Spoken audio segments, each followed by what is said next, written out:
Hi, welcome to another intriguing episode. Please don't forget to like, share, and subscribe to our channel. Without further ado, let's dive in. China tested 2 hypersonic weapons in recent months, having sparked alarm among U.S. defense officials because it suggests Beijing is making faster progress than expected on a new class of missile defense system-busting arms. One test in particular, conducted, has intrigued U.S. government scientists. China launched a Long March rocket that used a system to propel a highly maneuverable, nuclear-capable glider into orbit, allowing it to speed towards its target at 5 or more times the speed of sound. According to people with knowledge of the test who declined to be identified because the information is classified, an unknown element in the test has prompted U.S. scientists to suspect Beijing may have achieved a new military capability, suggesting that China is making even quicker progress developing weapons that could shift the balance of power between the two countries. During the Cold War, the Soviet Union developed an orbital bombardment system that could carry a nuclear weapon into orbit at a lower trajectory than a traditional fixed-trajectory ballistic missile. The traditional device is sent to outer space where it can be detected and intercepted. Called a fractional orbital bombardment system, or FOBS, by Moscow, it was designed to evade missile defense systems. The term fractional was used to back up Russia's claim that the weapon did not breach the 1967 Outer Space Treaty, which bans the deployment of nuclear weapons in space. However, the Chinese version of the system that was tested last summer comes with a twist, a so-called hypersonic glide vehicle, HGV, which can travel at more than 5 times the speed of sound, hence the hypersonic label, and go much further than a ballistic missile once it has detached from the rocket. The glider's lower trajectory, speed, and ability to maneuver as it approaches its target make it much harder to intercept. It differs from hypersonic cruise missiles, which are powered by high-speed engines that use oxygen in the atmosphere for propulsion during flight, so-called air-breathing engines.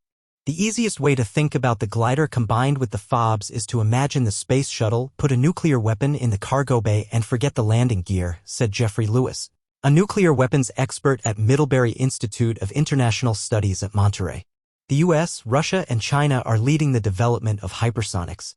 But notably, only China and Russia are developing nuclear-capable gliders. Other nations, including the UK, France, Australia, India, Japan, and North Korea, are also working on the technology. Meanwhile, Iran, Israel, and South Korea have conducted basic research, according to a recent report by the U.S. Congressional Research Service. Funding for hypersonic weapons in the U.S. has increased in recent years, in part due to advances in these technologies in Russia and China. Russia recently said it had test-launched a hypersonic missile from a submerged submarine for the first time. The Pentagon's recent budget request for hypersonic research in 2023 is for $3.8 billion, up from its $3.2 billion request for 2022. The Missile Defense Agency has additionally requested $247.9 million for hypersonic defense. Many of the world's largest defense companies, including America's Lockheed Martin, Northrop Grumman, and Raytheon, as well as Britain's BAE Systems, have been investing in hypersonics and are working with governments to test and develop different capabilities. Fractional orbital systems can evade U.S. early warning systems. They can also fly over the South Pole, putting them out of reach of the Pentagon's interceptor missiles, which are based in Alaska. Some experts have questioned why China would develop this capability, since U.S. missile defenses are tailored to repel states such as North Korea that have relatively small long-range missile capabilities and are not designed to overcome large attacks from countries like China. David Wright, a nuclear weapons expert at the Massachusetts Institute of Technology, said China knew it could overcome U.S. missile defenses, but it might want to convince American officials who believe their systems are more capable that China has other ways to attack. The other argument is that they don't want to be caught out in the future, said Wright, referring to the U.S. continuing to develop its ballistic missile defense systems. Joshua Pollack of the Middlebury Institute of International Studies said China might also be thinking about how to counter the sea-based missile defense systems the U.S. has placed on Aegis ships, which are deployed in the Western Pacific. He added that the maneuverable gliders would help evade those systems. Speaking to the military newspaper Stars and Stripes in Germany, Admiral Charles Richard, the head of Strategic Command who oversees U.S. nuclear forces, said China could now execute any possible nuclear employment strategy. We should be open to the reality that China is also capable of technological innovation, Lewis said. I would be careful about exaggerated characterizations that may help excuse a mundane intelligence failure. If we say some innovation is impossible to imagine, then no one is really responsible for missing it. Some experts have likened the investment rush into hypersonics to an arms race as countries seek to match the capabilities of others.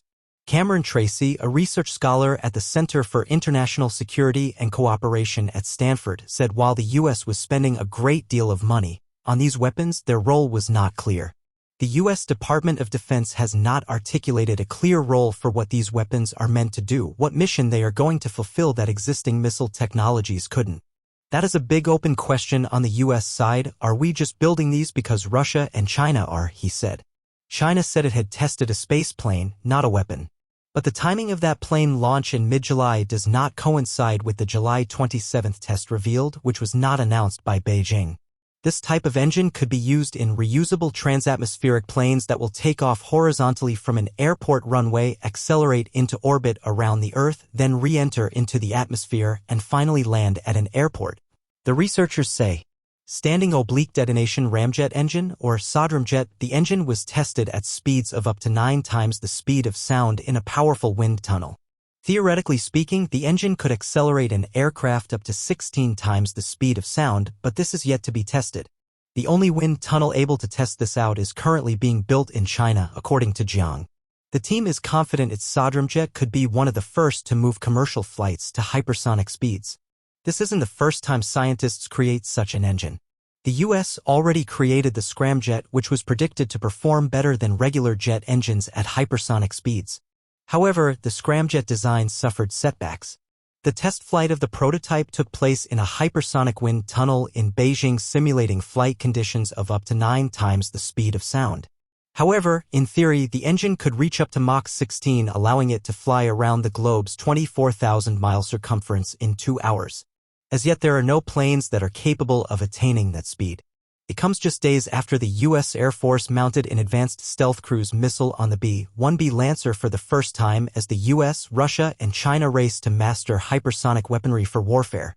After a year of deteriorating relations between the U.S. and China, the United States-Chinese Economic and Security Review Commission warned that China's military could be ready to fight extended foreign wars in the next 15 years. The Russian military successfully tested an unstoppable hypersonic nuclear missile that flies through the air at more than 6,000 miles per hour in October. It successfully hit a dummy target 280 miles away, taking just 4 minutes to get there. Thanks for watching, and see you again in another episode of World Formatics.